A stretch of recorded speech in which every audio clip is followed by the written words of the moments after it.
I'll be honest, not big on, you know, like checking it all out first. I thought, you know, get the box, see what's in it, lay it out, and have a rough idea of what I plan on doing with it, you know. But it should fit in the place that we're hoping. It's easier, get the product, lay the bits out, and see what exactly do I need.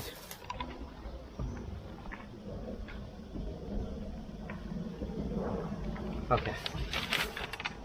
Stick all that in the bin. I'm joking. Leave that somewhere important. What is this stuff? Awesome. I love this.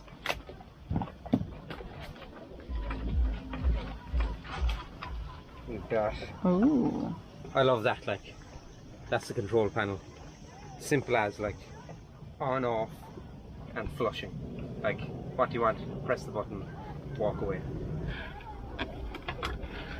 Now, this I think is what they're saying by do not just grab onto this and yank it out of the box. Okay. Of course, because I suppose if you're an idiot. Oh, I wouldn't put that there. Yeah, no, I don't would. If you were an idiot, that would be extremely tempting. Kind of tempting anyway. So. Oh, you probably need to, yeah. Ooh, coolies. This is it. Wow. Heavy. No. Look at that. Give us a smile. Happy boy.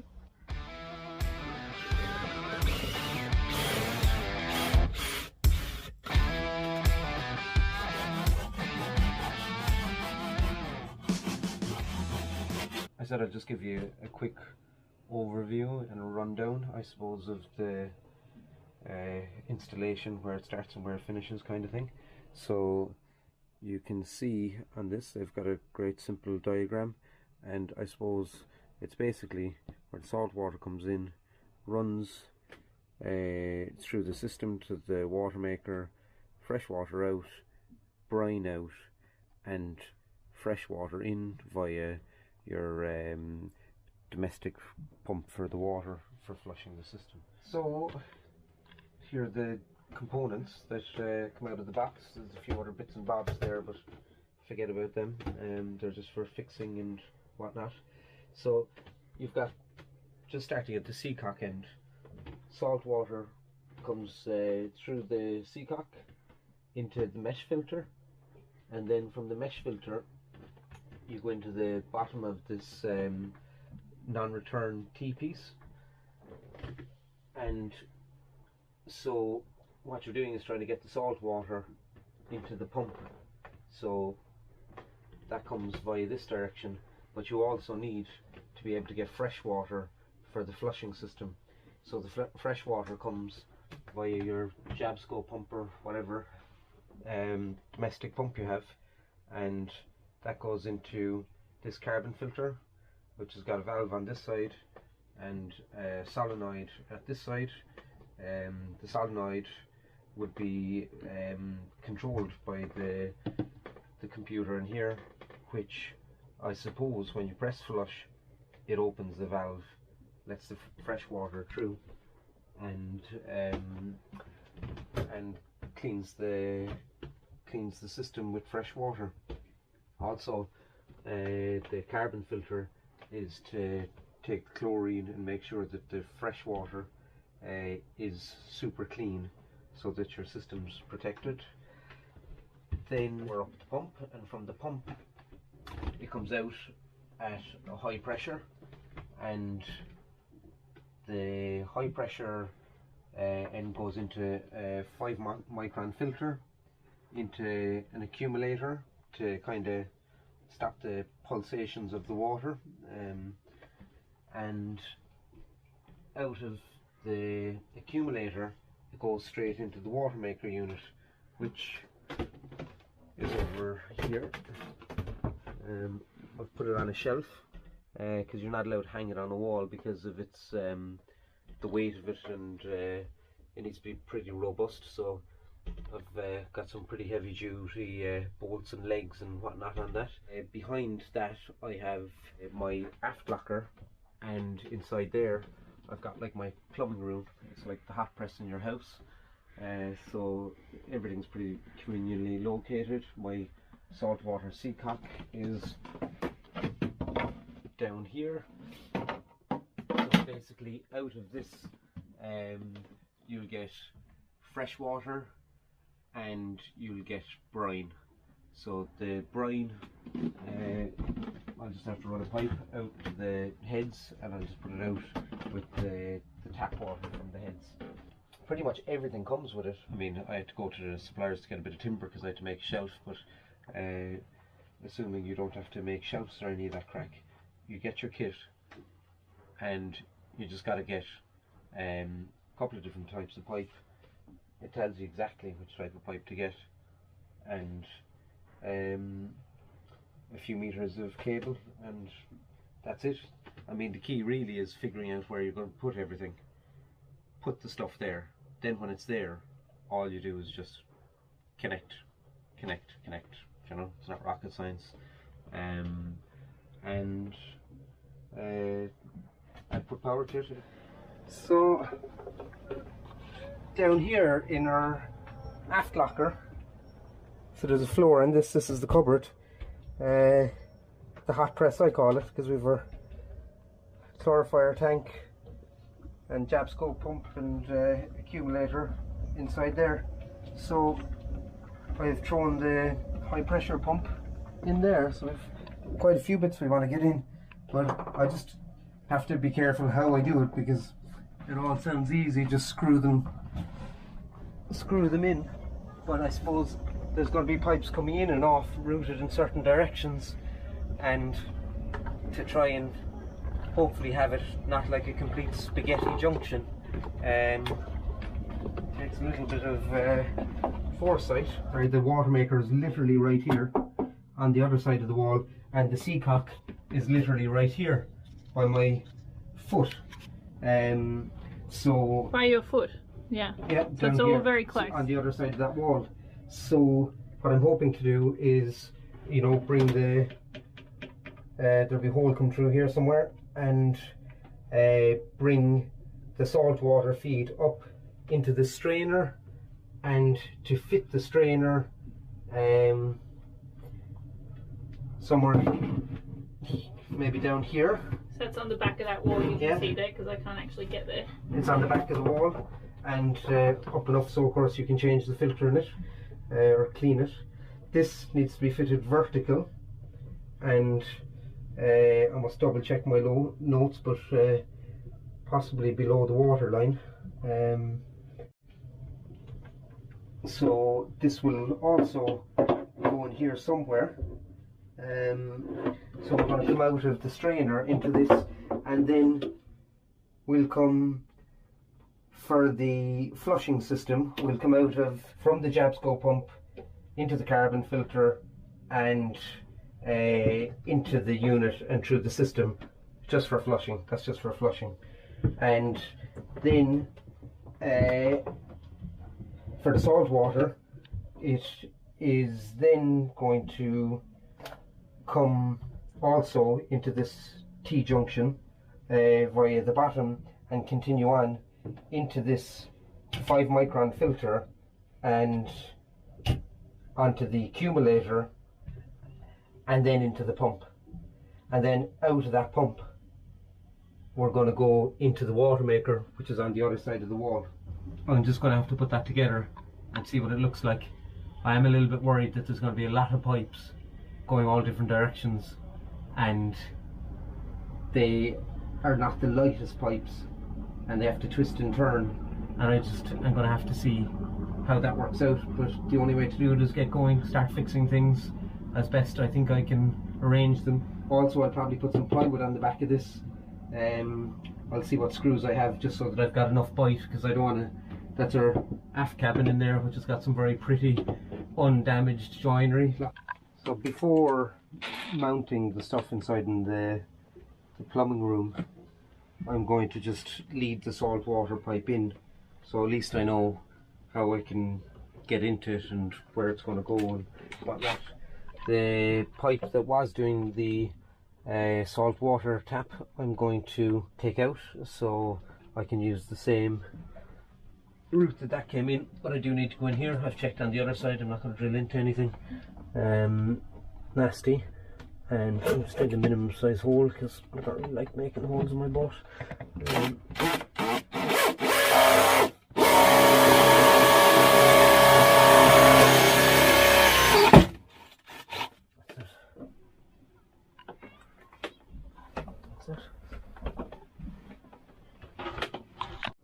In the end, the water line is kind of just above this floor, and really I had to drop the three-way valve down, which meant that the strainer was going to be dropped down as well. There you go. So most of that piping's old stuff, but I'll tidy it all up and put a little cabinet around it so nothing can get nicked with stuff coming in and out. Yeah, I'm just going to motor on now with fitting these things, and yeah, as you're doing things become more clear, so I'll motor away.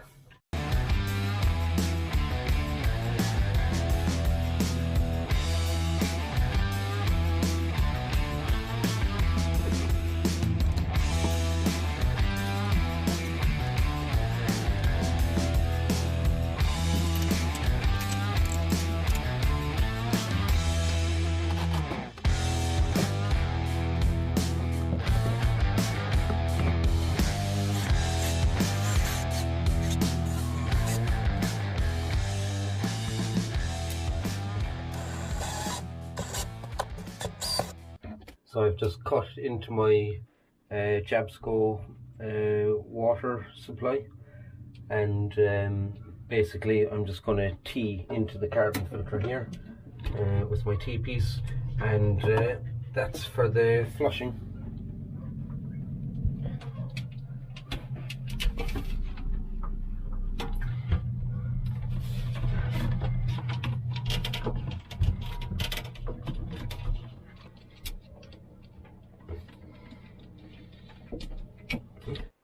So this guy just needs to come from the watermaker, and I'm going to connect it into the sink in the heads, and it needs a bit of a loop so that the water can't backflow. So we've got this guy ran for brine. That's obviously the control for the watermaker, which is virtually flush mounted, so I just cut a hole out, put that in, all very straightforward, and the cable coming out of the pump plugs into it. Prior to, I suppose you come from the batteries into a resettable circuit breaker, which would be very important. 16 amps it calls for. I have a 15 amp one, which I'm sure will be fine, but I had no more space here, no free circuit breakers, so basically I just carefully drilled a hole in this panel, and I was lucky actually because a lot of that's bunged up in the back, but there was a bit of space I could put that in. Yeah, so I'm quite happy to have that on the board rather than getting... It looks really nice. It's all tidy enough, I think, yeah. So for the electrical connections, solenoid up basically just goes in through the gland, connecting these two guys, and runs down to the solenoid here. So that's the solenoid sorted. This just clips into the remote control, not much to show there, and the mains power, I haven't even looked at, comes in here, live and negative, and that will run from the batteries, which I have cables roughly thrown in, will go up to my electrical box here, where I've fitted a automatic circuit breaker, and that'll break the live, and that's basically it. That's it wired once that's done. Cool. This is pretty exciting. Yeah, so watermaker's fitted, Everything's done. I just need to press the on button. The water tanks are completely empty.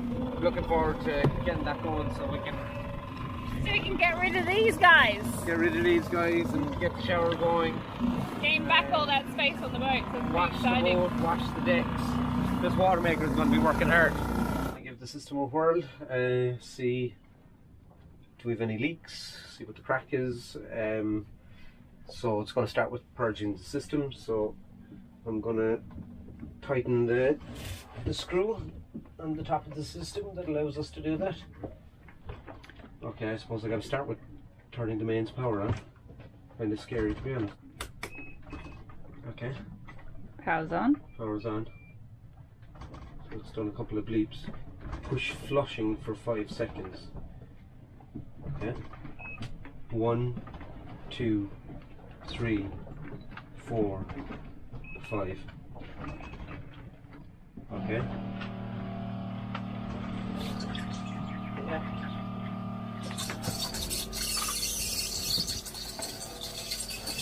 So the next step, you need to be ready with the cloth and come in here again, Caitlin. It says turn it on, and after 2 minutes, close the depressurization valve.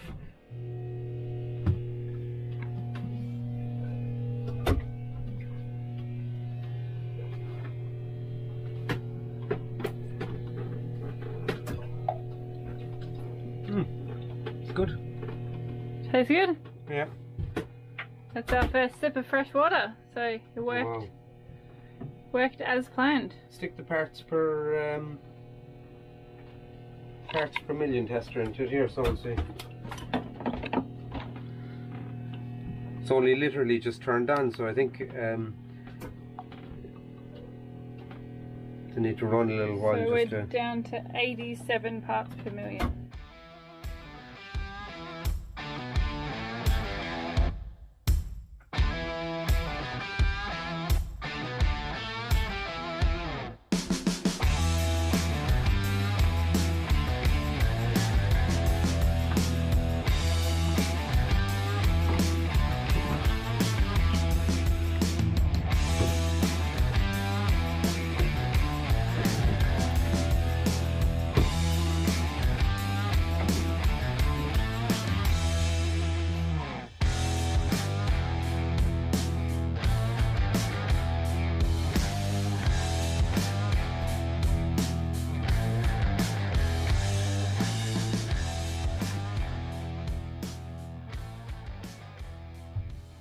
Thanks for watching so far. About the unit itself, it's a huge subject. I can't go into the detail now because I'll be talking for too long, but it's a Schenker Zen 30 litres an hour. The efficiency is class leading, which is 110 watts, and I mean, rowers use them crossing the Atlantic because they are the most efficient unit on the market. And the usability is the other thing, that it's as simple as you just press the on button, press and hold for 1 beep to 3 beeps, and it will literally turn itself on, make for 1, 2 or 3 hours of water, and turn itself off, which, if you're confident in your install, you can be off doing the shopping while that happens, which is pretty damn cool. So enjoy, and I look forward to giving you a more detailed review. You know, we're going to put this thing through its paces and see how it goes. Thanks. Ah, come on, no, do it. Is that nice? Lovely.